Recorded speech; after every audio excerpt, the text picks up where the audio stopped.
I remember when I was working in this ward, a psychiatric ward, there came a young woman and she had recently given birth to a child. And they talked about her at the ward, the doctor and some of the nurses. They talked about her that she was psychotic.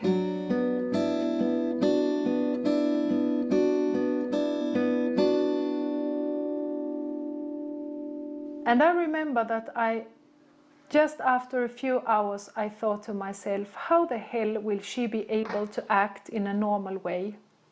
Being here in a ward and she has her baby at home. And this is 30 years ago, but I still remember it very, very clear.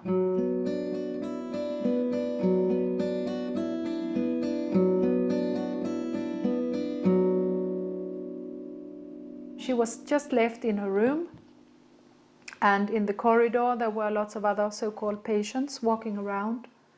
And the next day her husband came to visit her for a short while, and he brought the baby, and she met her little baby for, let's say, 10 minutes. And then a nurse came and said, end of this visit, and you have to go now. And then she got mad. Crazy.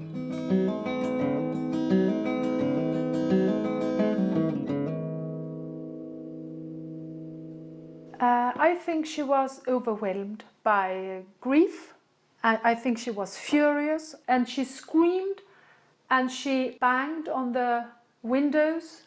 And I thought to myself, this is absolutely normal to behave the way she did. But the people talked about her that now she's even more psychotic. We need to give her even more medicine.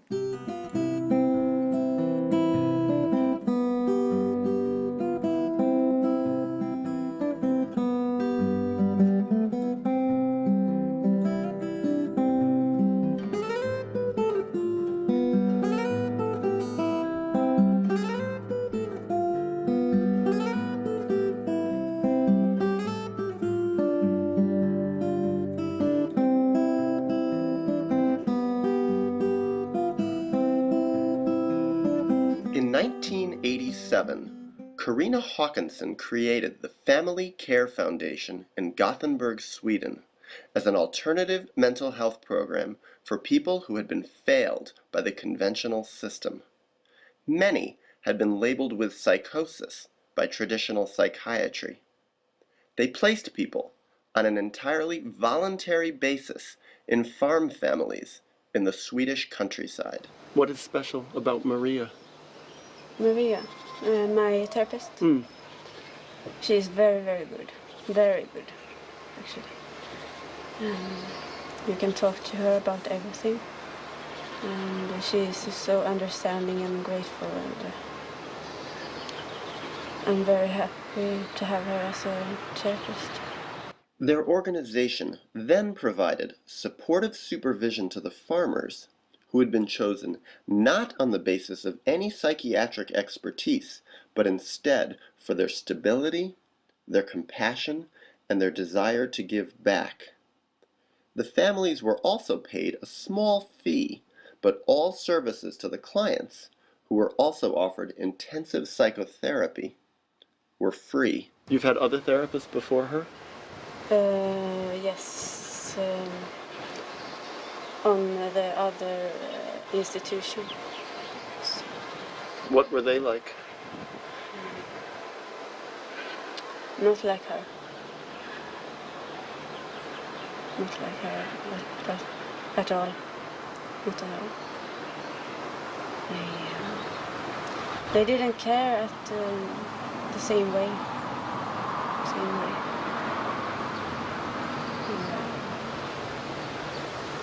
She's very special.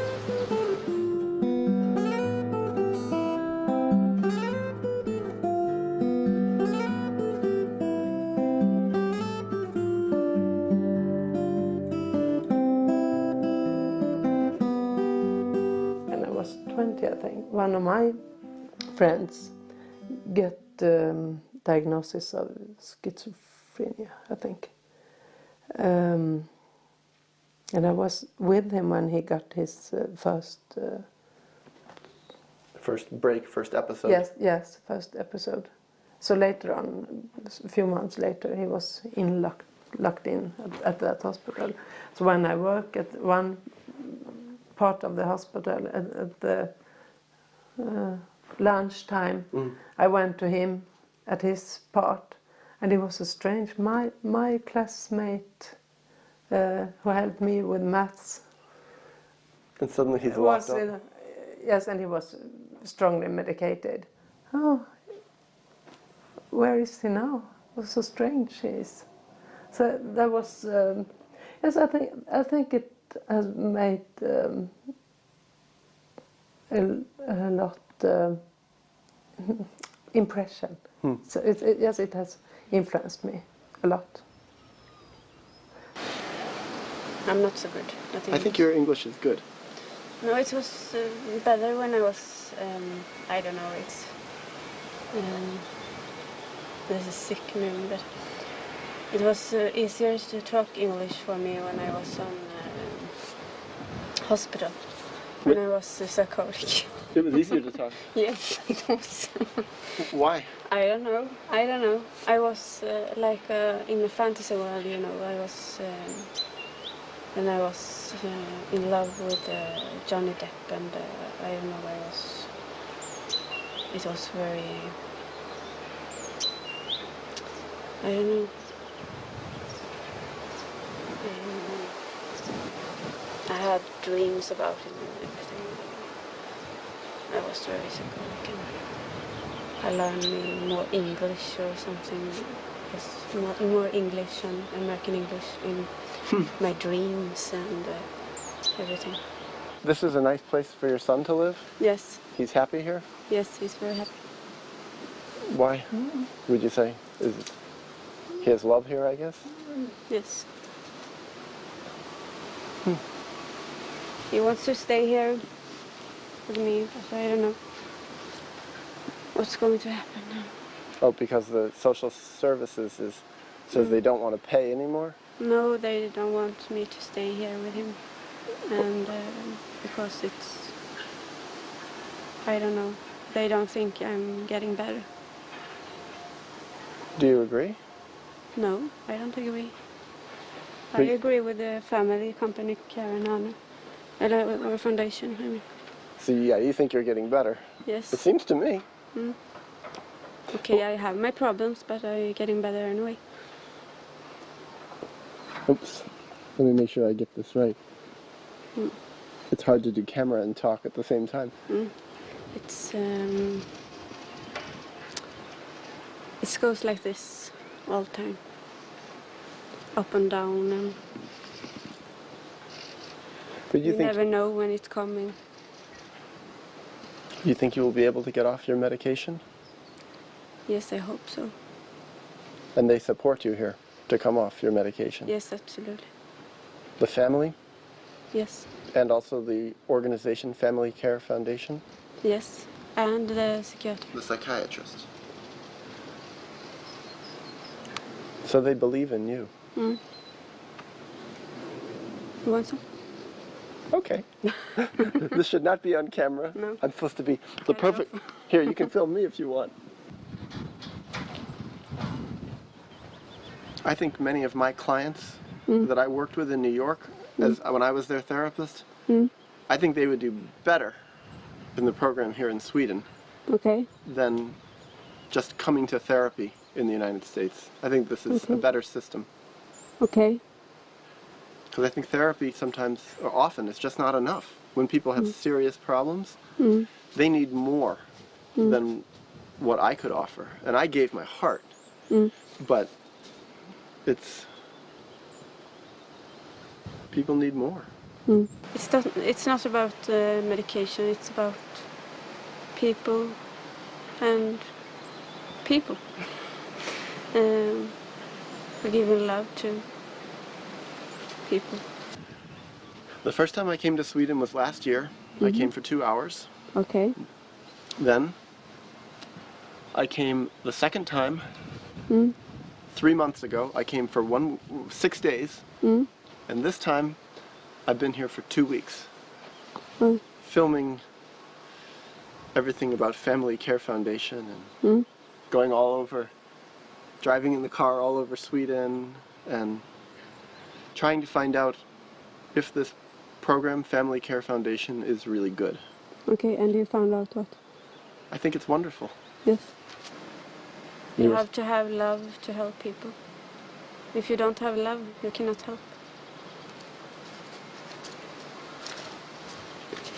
It's funny because I look around and it just seems like from the outside it looks like just an average home. But it seems like from the inside there's something special in there. Yes, it is. It's very warm inside. Very much love. What made you both decide to do this, to take people into your homes like this? Because it's not common. No. Nobody does this in the United States, very rarely.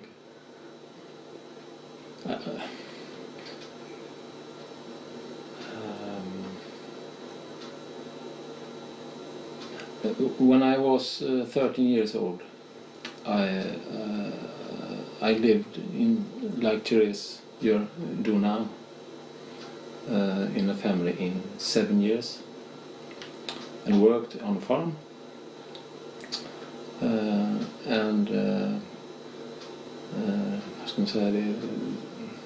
That helps me a lot to be what I am today.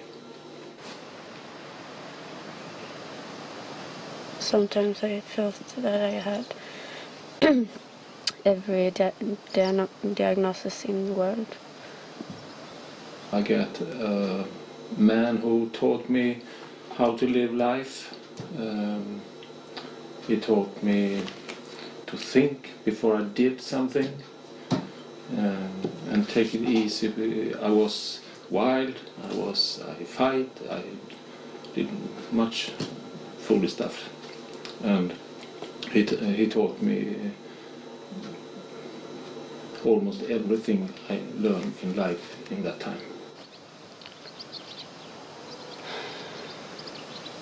I lost myself as a person, you can say.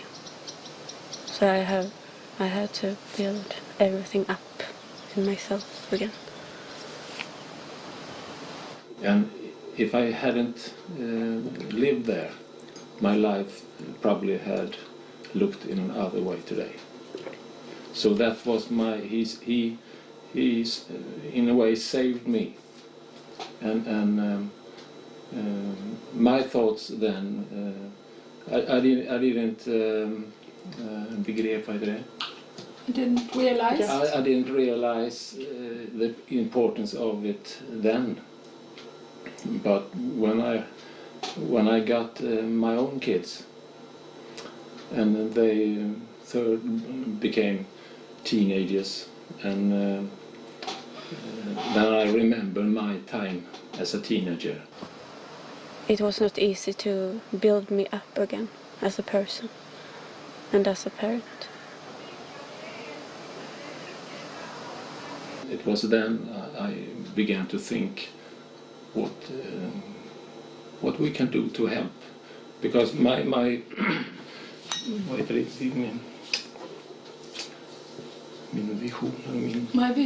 vision is that all people have responsibility for each and another. Yeah. And we must help. Today we helping Therese. Next year maybe Therese helps us. Who knows? Do you ever talk to this man who helped you? He's dead now.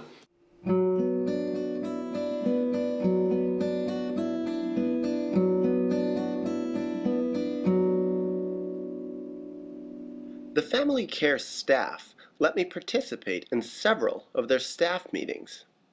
Through this, I came to realize that they operated differently from how I was taught to behave as a therapist back in the United States. Rather than being blank slates, they instead struggled toward authenticity. I found this both intense and refreshing. I have had the privilege in my life, but also in my professional life, not to be one of those who had to give up myself and to be a kind of dead person, as I think so many people are working out there. And that is also such a, that's the I really think right now it's one of the most important things for me,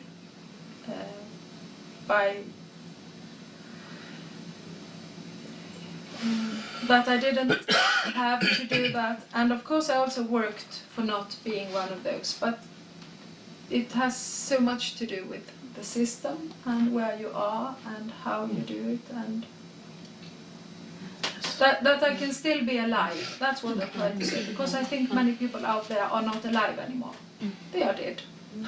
And it's not good They stopped to growing. be a dead one working with other people who struggle with life and death all the time. Dead or plågade, vad heter det? Tortured. Tortured. No, I think dead. What I mean by dead is something has not feeling enough, not getting attached enough. That's what I mean by dead. I think hibernating. What is hibernating? Bjorn in the winter. Okay. Okay. The bears in the winter, they go in, underground. But I prefer the word dead, because I want to use the strong word, That's because strong. I think it has to do, that is what I try to say. I think I've found out, because we work in a context when people are struggling with life and death. And therefore I use the word dead, because if you meet a person who is in a way dead, it's dangerous.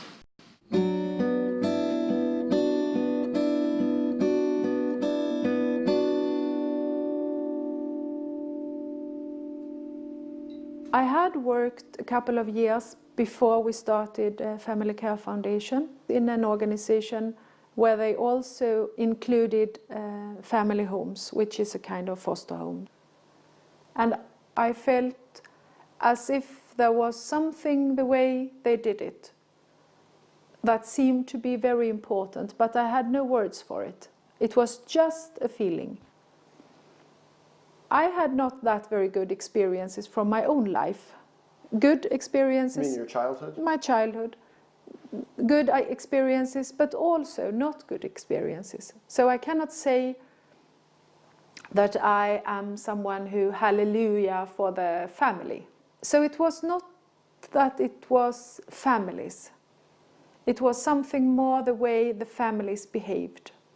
Now we visit the home of Anki and Jonas Svensson, two farmers who, along with their sons, have been working with the Family Care Foundation for nearly 20 years. They've had many people live in their home, and they have a healing gift that caught me by surprise. I must say, when I came here today, and also now when sitting here, I got so many memories. We got many memories. Yes. Yeah, we do have together, but it was just, so I feel a bit touched about that. All the people who have passed your house. I told Daniel about, I started to tell a little bit about, but then I thought it would be better if you could. He was a father, refugee. He had two small kids. The youngest was 6 months. The older boy was a year and a half. He needed some help to cope with the children, and he was left alone. His wife has been psychotic. Yes. So he was left alone with two young children. He was the age of 42, I guess, when he came here. And he needed a lot of help. He didn't speak Swedish, he didn't speak English, he spoke a little bit Italian. So we, few words in Italian made him happy. And He lived with you? he lived with us. With for his children? With his children, 1.5 years. Yes. And he got to learn Swedish While he was here? while he was here, slowly. His place in the world, he didn't know what should it become of me, or It was a kind of breakdown, wasn't it? Yes. yeah, it was a really breakdown. A really breakdown. It was a yes. bit nuts at times, Yeah, I think. yeah. Yeah, it was. He lay on the floor and screamed, and Yeah. 42 years old, who doesn't speak Swedish, lay on the floor and scream. Yeah. What to do? Now, what to do? It's Yes. experience. What did you do? Just being human. You don't know if you are told, as I told you now, what would you do when it happens to you? You don't know that now. You don't. But when you're in the situation, You feel it. you be human. Stop it. Don't be sentimental, for God's sake. Do your job. I'm just being I'm being human too. Yeah. It's very hard to hold a camera I'm steady joking. and cry at the If you same. want a break, just tell them. I'm joking. Nah, catch me, see? Skärp dig. Skärp dig and pjosk. This is pjosk. Nah, it's always. We have our moments too. I tell you, in my favorite interviews, I always cry. Oh. I can't stop. I always cry because it touches me, you know. But We have a lots of memories together. Oh yeah. 20 years of memories. Yes. And I don't know how many, but it's not relevant, but lots of people have been here. And it's not just only them who lives here. If it's a mother with children or father with children, or it's a single person, it's so many people around them and so many people around us. So we are, it's a whole community who is involved. And we have the office down in Gothenburg, and it's a lot of people. Yes, it is. You mean that if you choose to be dead, you can live a comfortable life? Yeah. I think people, because how, I mean, as many other people, I think, I try to understand how come that people do like this. How come that people, as this psychiatrist, for instance, working with one of my youngsters, gives him a huge amount of medication every month since he was a little child? How comes that so many parents do like this instead of taking a fight for their kids? I mean, how come? Yeah, good question. And for me, the explanation has been, by some reason, they have been or decided to put away the feelings, to put away the things that makes us human beings. And that is for me to be dead. I am very glad for the connection with the girls who has lived here. I think she was 17 years old when she got here. Yeah. She hurt herself very bad. She's Self-destructive. now it's coming a very loud, I think. No? Poof. The electricity went away. Yeah. Yes. It's far away, yes. Yeah. Was 17 years old when she come here to us. Now she lives in... Wing, the light went on. Yes, now she lives in and have a normally life. Yes. Yes. She handled his life and... Is she 25 now? yeah, 26 26. in this year, yes. Yeah. It was many difficult days Yeah. with... She cut yeah, herself but- while she was living here. Yes. In the beginning, yes, she did. Yes. Really in- much. Really much and really bad. Yeah. Like what kind of stuff? Like blood everywhere and... Yeah. I get angry to her because she was verbal. She Totally verbal. yeah, she was very stupid, and I tried What, saying to verbally abusive? help me. Sa hon hemska saker? Yeah. Oh, yes, Yes, she did. yes. To us, you mean? Yeah. Yeah, Like, yeah, fuck yeah. you, that kind of thing. Okay, yes. But this time, she took his table and on me with teacups and everything. I totally was what is it? And she was very angry, and she threw things to me in his room. In her room? In her room there up. And I got, wow, I see a 5-6 years old little girl, and I think I must do something. But she's older than that, right? She's like... She was 17, 18 years old. Yes. And I took her and grabbed his arms, and I sit on her on her bed, and I said, now it's stop. And I was very angry. Yeah, I was furious. Furious you were. And I hold her there, and she tried to, but no, you're still there.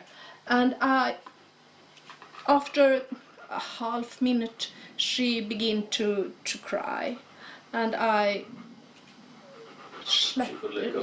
yes, and I sit down and hold her and say, stay here, try to stay here, we work it out, but it can take a year or two, but try to stay here. So you my didn't friend. throw her out? No, I talked to Margaret McGann. I called her and talked to her, and talked to you, and we meet again, and she stay here, and I have her in my heart.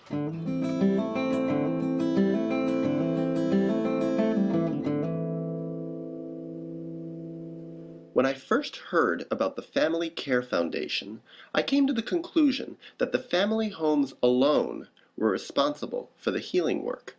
Yet it was the family homes themselves, mostly speaking off camera, who dissuaded me from this idea.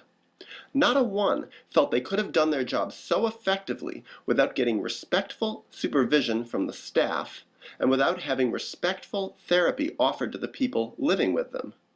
This collaborative effort, they felt, made everything possible. I had an idea that I wanted to try together with others to create a place that should be good for people to stay in. And that was the goal with the organization. That was the vision. But I think that I knew that the place should not just be good for those called clients, but also for us working in the organization. I knew that.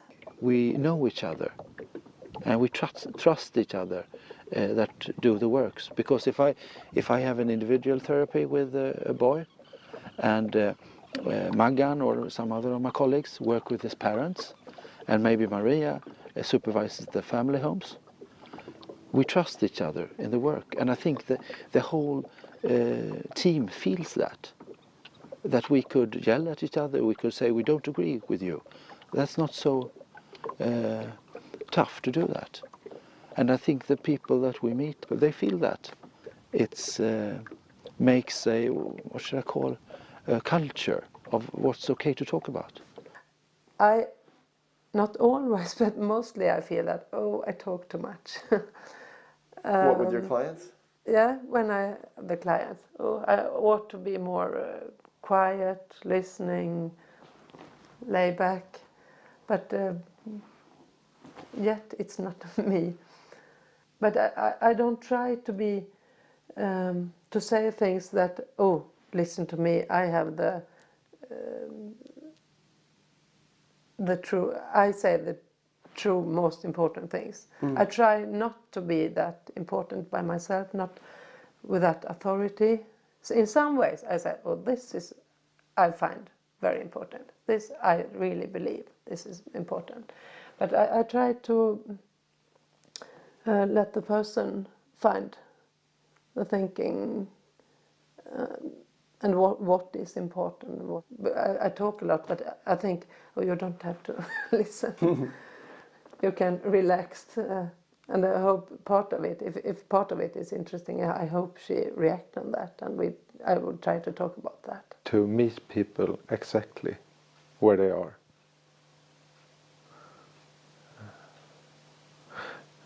And not taking anything for granted. You know, they come in here with the problems, with their labels and diagnoses.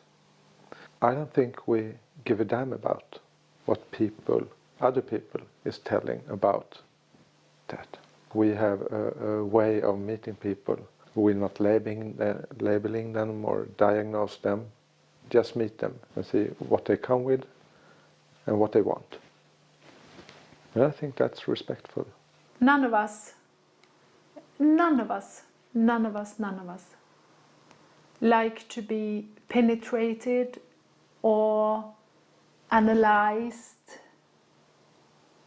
in a way that makes us feel as if we have lost ourselves. No one. And especially not those called psychotic. Especially not them. What do you think causes psychosis? What do we think? Causes? Yeah, trauma. Trauma. Have you ever seen anyone who had psychosis who didn't have trauma? No, never. So you think behind psychosis is always trauma? But sometimes it's hard to catch what the trauma is. Very often very obvious too, but sometimes you can find these obvious things, but that's life. You can. There's so much that isn't seen from the outside. I think I would like, if I got this experience of psychosis, that somebody took the time to sit down and try to understand what I was saying. I would like that. Not leave me somewhere in a room with only drugs to take everything away, but trying to understand what I was saying. I guess we all need that. Yeah. That's the way I think also. It's not different departments, it's a scale. And you are somewhere on the scale. Of psychosis or not, or whatever. Yeah, I think so. And what is for all of us is that we want this. You want to be asked, you want to be looked at, you want to be confirmed, or what the word is. Everybody wants that. It's a basic human stone that we have to build on. And not to do this with people with these experiences is so stupid, I think. It's stupid. Of course, they need it even more. I can take it if I don't get it in a week or whatever. I can take care of it myself. I maybe don't feel so good and maybe I miss it and so on. But these people are depending on that another person looks at you and asks you how is it, and try to listen what you say and try to interact. I think people I work with hopefully feel that they are welcomed when they come. All of us have a need to be included. To be included means that I also show something from myself. Otherwise, it is impossible to have that feeling.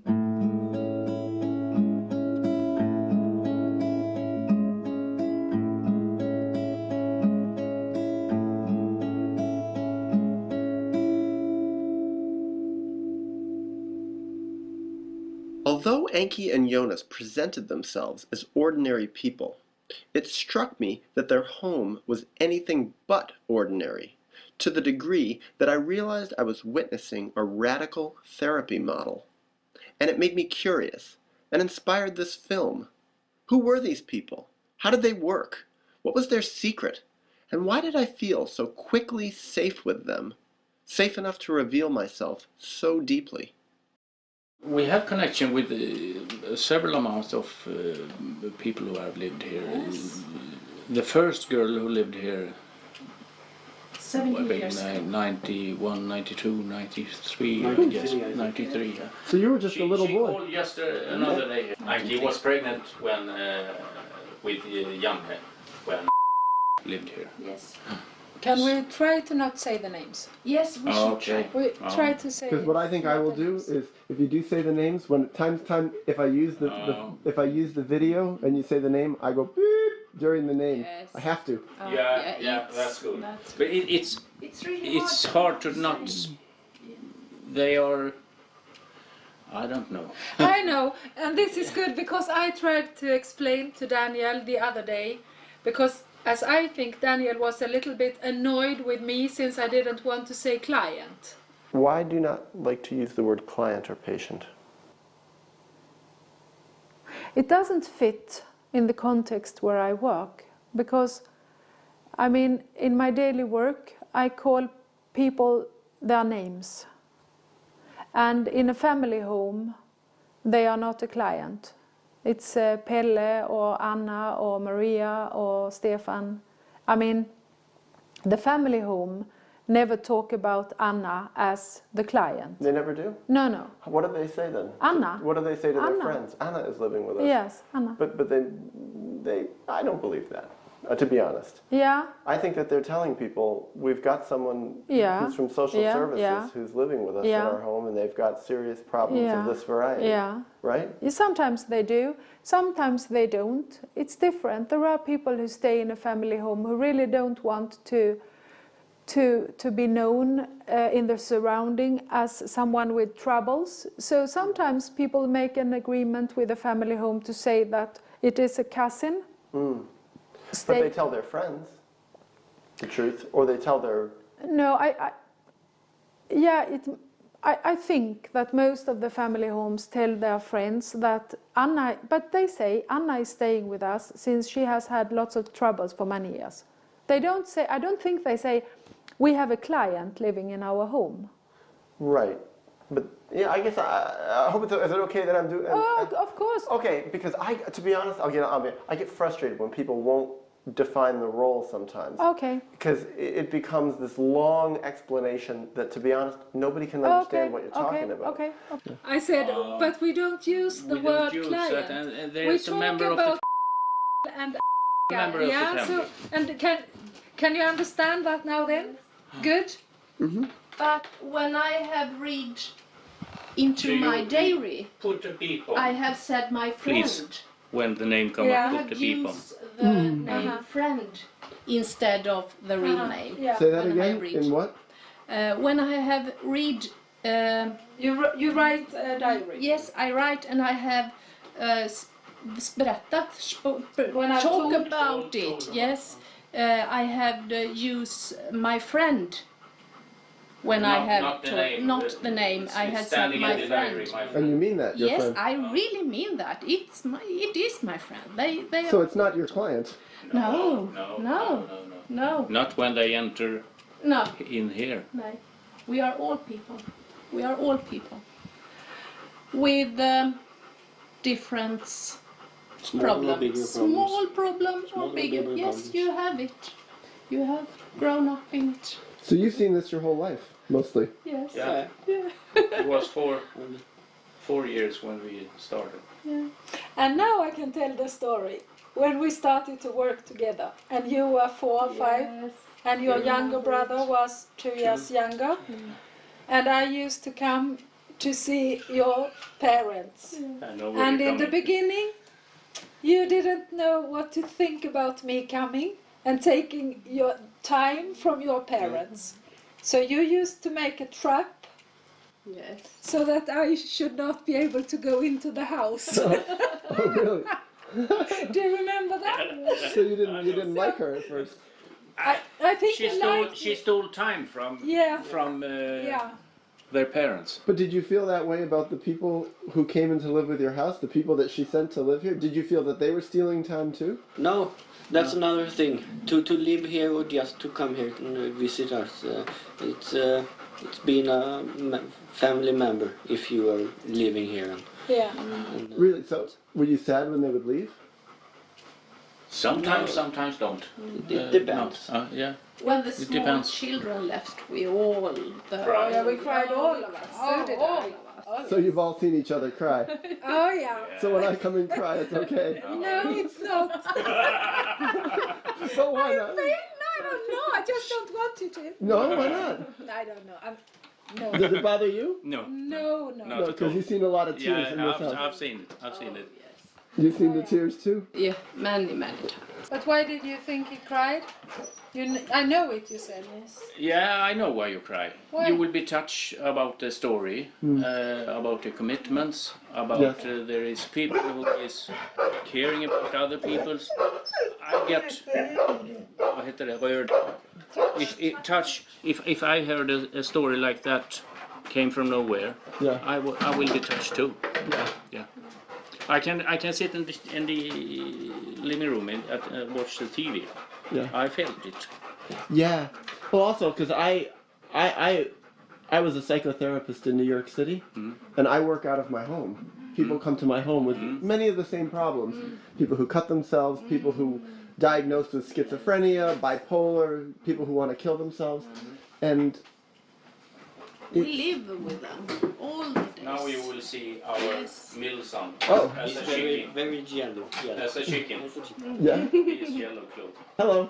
Sorry, there's a camera going. Hej! Hej på dig! Kul att se dig. Detsamma. Du har ju blivit en vuxen man. Jag har blivit det. Ja, det var kul. He has become a grown-up man.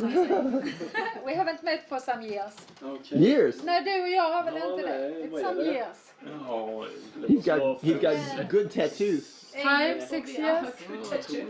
No. Där då träffade du Pierre, tror jag, ett par gånger. Ja. Ja, men hur många år sedan är det? Ja, men alltså det är så länge sedan är det inte. Är det inte det? Så 5 år sedan, jo. Maybe.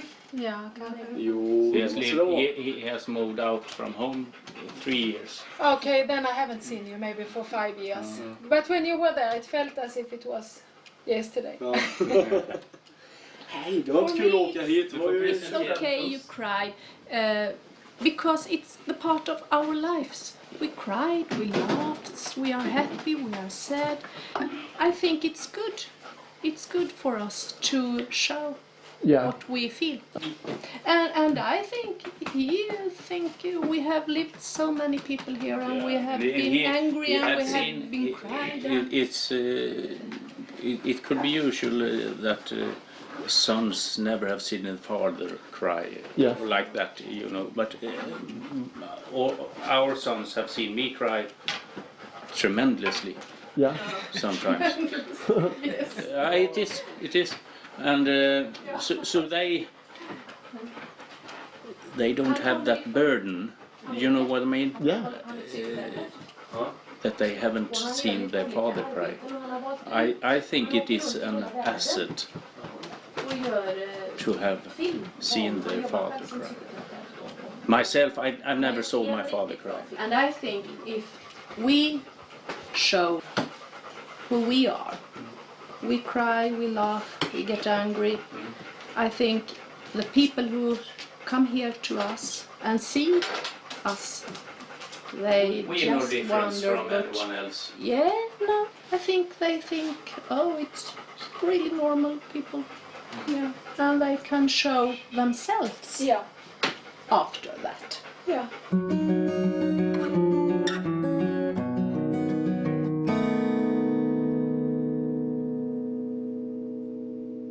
By this point in our meeting, I felt I had established enough rapport with the Svensons to ask an important question on my mind: why they thought people living with them got better. In my experience, most clinicians in mental health programs in the United States have never seen someone labeled with psychosis get well, so much so that they are skeptical that full recovery is even possible.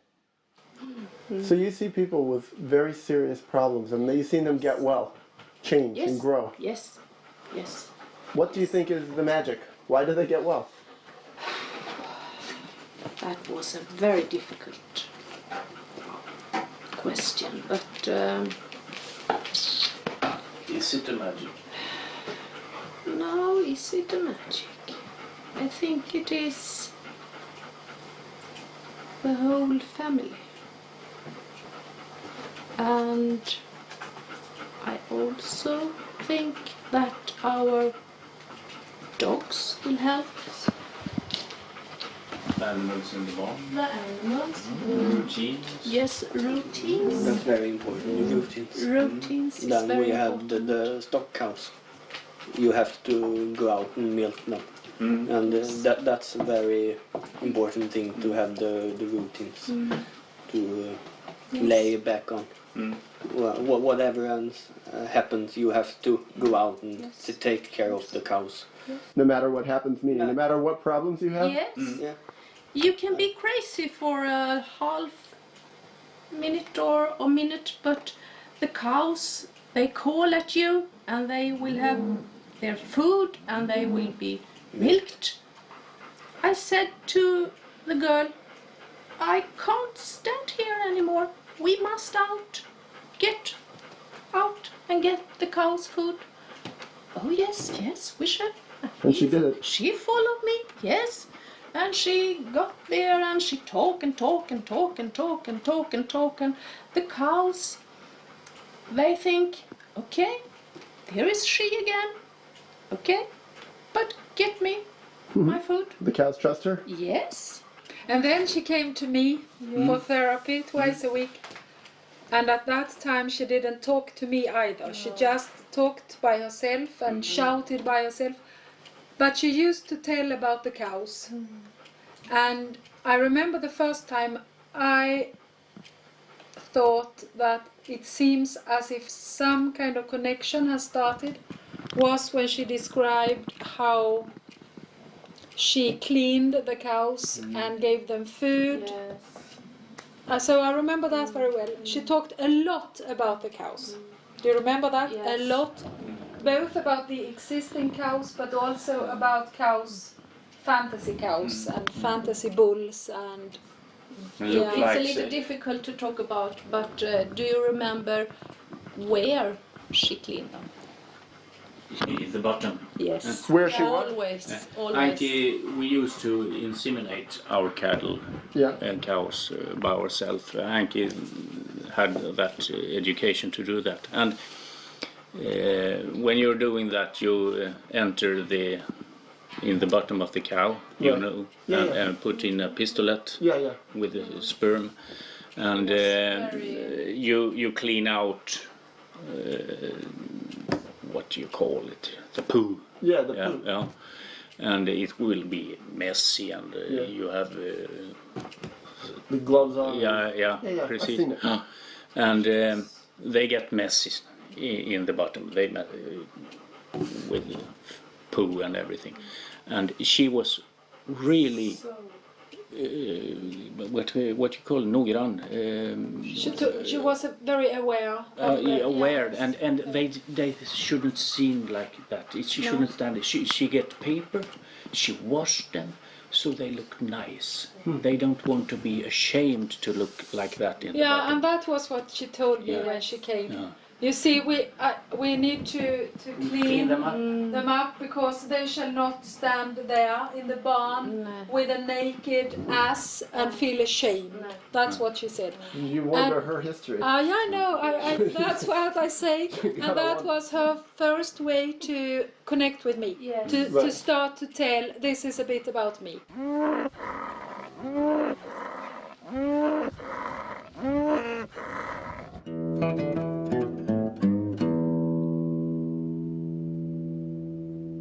My experience in the United States, both personal and professional, has taught me that authority figures almost never spontaneously reveal their deeper motives, especially when it risks casting them in a bad light. Thus, what was to come in the midst of Johnny signing the film's consent form, caught me off guard and taught me as much about the value of the Family Care Foundation's culture of transparency as anything else I was learning. I say to Anki, no, you mustn't tell Are you until leaving too? he has to do the cows. Will you come back? Yeah, you will be back. Hur länge är du ute? Timme? For an hour. Men han är här utanför. He will be out here. We can call him in. Okay. I film you signing it. Why not? This is drama. This is drama.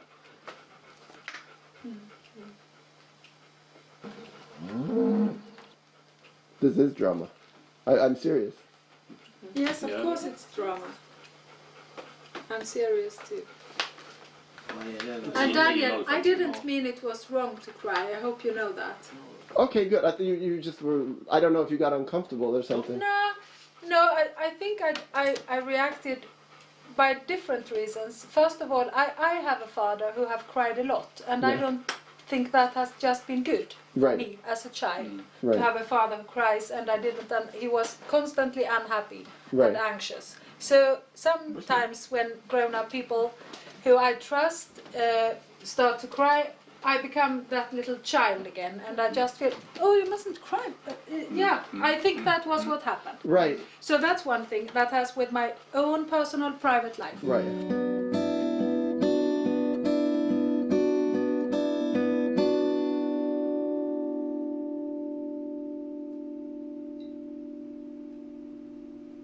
And then I also maybe think I just wanted to maybe also just find out if it was okay for Johnny, what he thought about it. But first of all, it had to do with my own, because that's not easy for me yet. Will never be.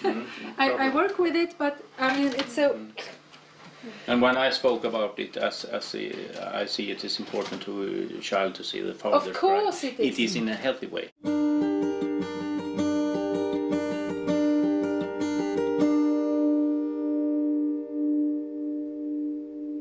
As afternoon was turning into early evening, I decided to open up the sticky and all too often unspoken topic of psychiatric medications. In the United States, virtually all mental health programs rely on pharmaceuticals as the primary line of defense in the treatment of serious problems, to the point that people labeled with psychosis are expected to stay on antipsychotics for life, with consequences that are frequently devastating. Here, I sensed a different attitude. When a person come here, they come from some place, maybe institution or something like that, and they have maybe a large amount of medication. You can't just cut it off. When they came here, we have to try to lower the level slowly, but to get there that you're not taking any medication anymore. It's a goal. And it's not everyone we succeed with, but it is a goal. They will try. They will try. They will try. With our help, they will try. Yes. Yes. And they feel healthier without it. Yeah. But it's a long way. Yes, it's a long way. It is. How do you help them get off the medication? Ja, English, ja. Ja, man tar det på svenska. Ja. En flicka hade ju i skåpet där och så trappade vi ner. Alltså hon gick och hämtade själv och så delade jag ut så hon fick en halv bara. We made a routine with one girl who lived here. She had pretty strong medication. Anki helped her to lower the doses by portion out the medication and to cut them down to smaller and smaller pieces. This medication was giving severe headaches and such flash lightnings in the eyes, and could be mean to a real headache like migraine or something like that. So it will have to take real slowly. Yes. And Anki helped her to lower the consumer of medication, and it succeeded. And it was pure practical way to do it. So then you have to speak about it. We do other things. We walk with our dogs, and we sit down and take a cup of tea, and we talked, and we cried sometimes, and we get out in the barn and milk our cows, and we do very much things together. All the day we was together. You have so much in here and here. It's not all here, and you can't give them medicine for their feelings in their stomachs or feelings in your heart. You can shut down your brain so it works slower. And where did you get the idea at the beginning that it's good to lower the medication? Common sense and lots of help from Karina. And the others. And the others. Everyone at the office. So their philosophy is it's best to be off the medication. Yes. And that was common sense to you? To me it is, yes. With Therese, we have a doctor that cares.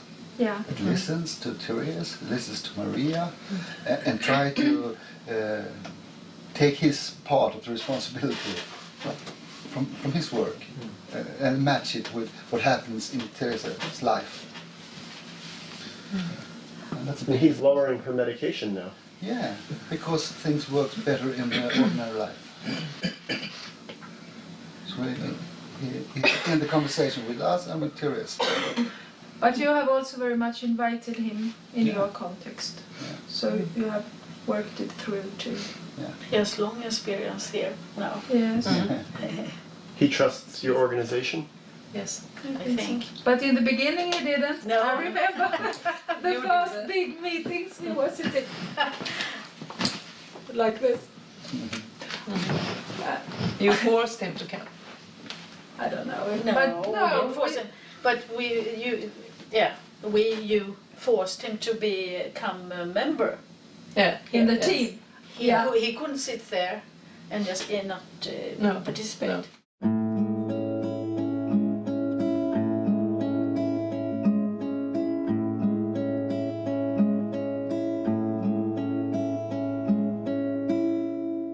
In my work as a therapist in New York City, I regularly referred clients to colleagues in private practice, only to discover, again and again, that many clinicians, because of sensationalized news stories, because of their training, or perhaps just because of their lack of experience, were afraid to work with people labeled with psychosis, especially those not on antipsychotics. Because of this, I wondered how Anki and Jonas, and the Family Care Foundation itself, dealt with the issue of fear. Were you ever frightened having people with so many difficulties living in your home? Never frightened. I don't think any one of us have been frightened. We have a person who has become some crimes and things that you could be frightened about. But we have never been frightened here. Don't ask me why. But there is no common sense in that. Maybe there is. Maybe, I don't know. I met people at the psychiatric hospital in a psychiatric ward. And I told about our organization. I told about that every summer we have a summer party when we invite all the people in the organization, including clients and former clients and their families and all of it. And some of the participants, quite many of the participants, professional participants at the psychiatric ward, they were just stunned. And they looked at me as if I talked about something very strange. And for me, this is not strange. For me, this is absolutely normal. Once on a date we had with all the families in the Stiftelsen, one lady said, people think that we are crazy. Normal people lock their doors at night, so they, quote, can't come in. We take them in and lock the door. Brilliant. It's really good. It's true. To adjust who is sane in that matter of speaking, I don't know, but... But you grew from this experience. Yeah, we do. A lot. And I remember there was a psychiatrist and he said, so you mean that maybe it would be a good idea if we sometime, some of the nurses for instance, had lunch together with the patients? And your children are better for it? Sometimes they are better for it. Now when they're grown up, they are. And he said it as if I was suggesting, going to the moon. And I said, yes, I think that would be a very good idea. I'm sure you would find out new things about yourself and about the patients and about the way you do the work. In the school time, they have maybe too much experience to cope with the rest of the students. I see. They have been a little too old for their age. Maybe too soon. They see things that... As what is in common, they have been it too soon. But who said that common is best? But he was just like this. And he said, and people said, so you mean that you bring your own children to this summer party? Meeting your client and their children? And I said, yes, I do. I've done that for 22 years. Our boys was very good to manipulation the teachers. Very good. Very They were good at manipulating the teachers? Yeah. Yes, they have learned They so do with much. with the teachers that no parents want them to do.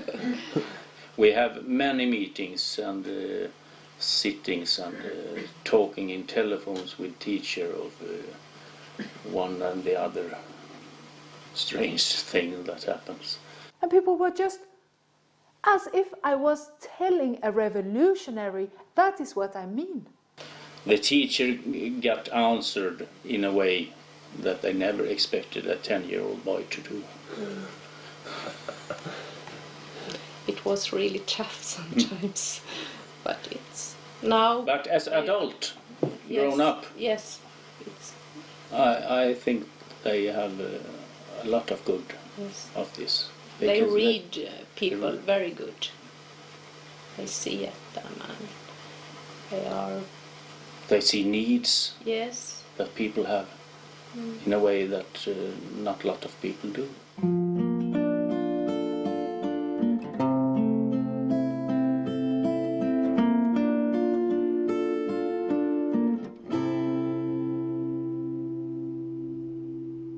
In the United States, the mental health system puts a significant pressure, both legally and ethically, on therapists to prevent suicide in their clients. All too often, however, this results in clients being stripped of their autonomy and traumatized by the very systems aiming to help them. This led me to wonder how Anki and Jonas handled this delicate issue. So no one ever killed themselves when they were here? No. No. Did you ever have people here But they have tried before. while here? Or before they came here? Yes. That was a question that we put in our heads when we started with this. There was some kind of scare. Scared, yes. That someone might kill themselves? Scare, yeah. What will we do? What will happen with us? How we will feel? But we find a model to live after, and we have lived after that since then, and probably we will do it our lifetime out. But we said that, are we doing our best? Are we doing our best that is possible? And they chose to do this terrible thing anyway, jump in the lake or hang themselves in a tree. Have we a clear conscience that we have done our best, then that is their responsibility. They take that step.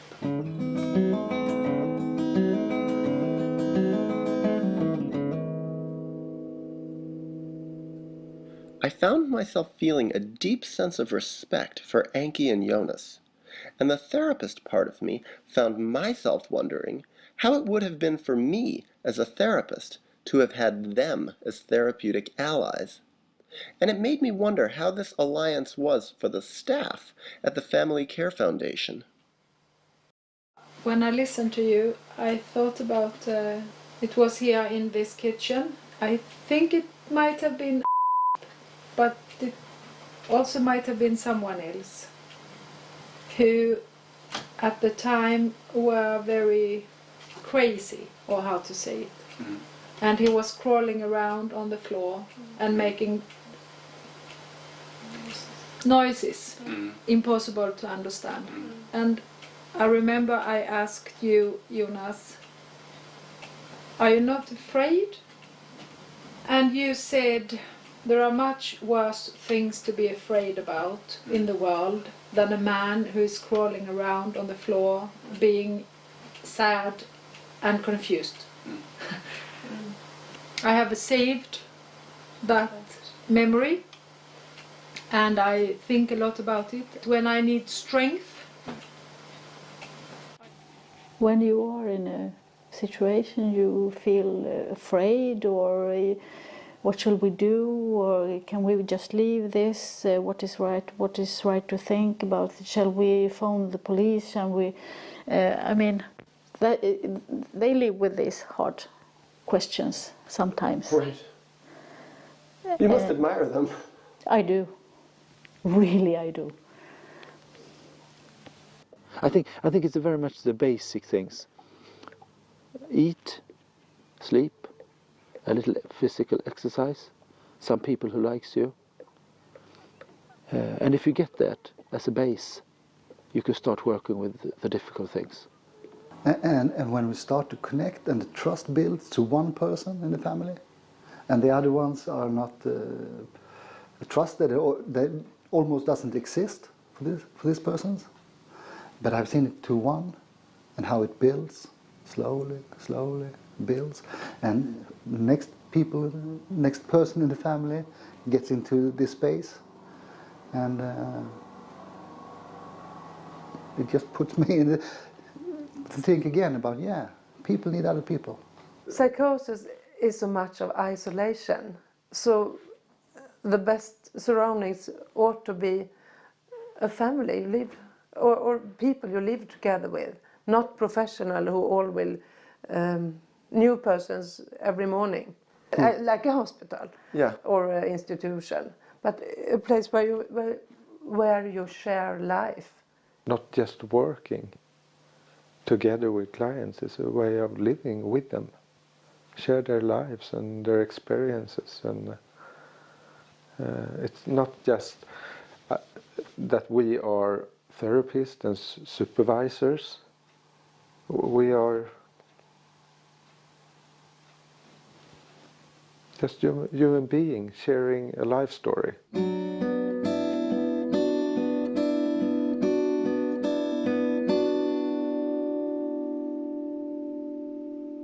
As our meeting was heading toward the end, I wanted to know if Anki and Jonas had a specific person who had lived with them who summed up all the points we had explored. Although they had several people to choose from, they finally spoke about one woman who had been given up for lost by the traditional system. This is a woman that, when she came here, she couldn't walk in the city or go into a store, supermarket. bank, which was very important to her, that she get a credit card, Visa card. Yes. That was the. And she couldn't do any of that? No. She couldn't. She hadn't the opportunity to get that. And she couldn't go anywhere without being arrested. People get afraid, people get scared, people felt threatened. Everywhere. On the bus, on the train, in a cab, when she came here. Because she was so afraid. She was so afraid. Well, we can say that today, but then we couldn't say that. She was complete, insane, mad, crazy. We had a breakfast meeting here who lasted for 2.5 hours. First time we saw this woman. She entertained us for 2.5 hours. I don't think any one of us did get the opportunity to say at least one word.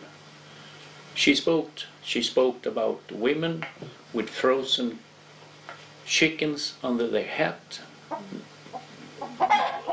What's that? We didn't know. One can really wonder, how come you let her come into your house? Who is the one who is crazy? But one thing who is very important here. This woman was here from the beginning 1 day, 2 days. Then she leaves to Gothenburg and several days. Yes, and be there 4 days. Then she got here again.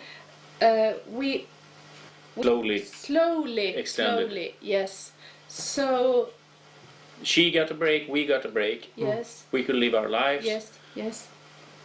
We slowly. During 3.5 years, extended the amounts of days very that she was here. For this woman And for us. It was so much and so heavy and so frustrating for us and but it's calm down. It's So, calm down. so when she left here, what was she? How was she different? Oh, we can sit. So she have been here and visit us. Several times since she left. Yeah. And what happened to her life? It's much better. She has a credit card. Yes, she went to United States. Yes, we get a postcard. We get a postcard. Her sister lives in Los Angeles. Yes. We get a postcard from her when she was in Los Angeles, and she told us have went by fly from Sweden to Holland, from Holland over to the States and down to Los Angeles. Thank you for the help. Yeah. Thank you for the help. And when she left here, was she on medication? No. She will never have. She had no medication. No, she had no. When she came here, she didn't. She refused. She was one of them who didn't have medication. She refused. There have been both. So let me ask you this. I asked Karina this woman. If she was in mainstream psychiatry, what would her diagnosis have been when she came here? The diagnosis was schizophrenia. She was diagnosed schizophrenia.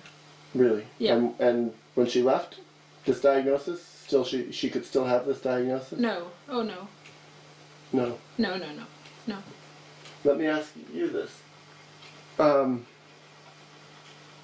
you think of people with diagnosis? Do you think schizophrenia, bipolar, this ADHD, depression? No. I didn't think so at all. No? Do you know about these diagnoses? A little very, bit. very, very little. Do you care? No. Why not? Why? It didn't help me. You got the people in your home and we should live together and share everything. I have no use of they are schizophrenia or borderlines or psychotics. The same. No. I don't know why. It's not to negligera I would say. Well, neglect. Neglect. It's not We don't neglect diagnosis. It's not that. But for us, they don't doing anything. We haven't the education to know what it is. We haven't wanted to educate us to know what it is. We have no use for it. What should it bring us for good? I don't know.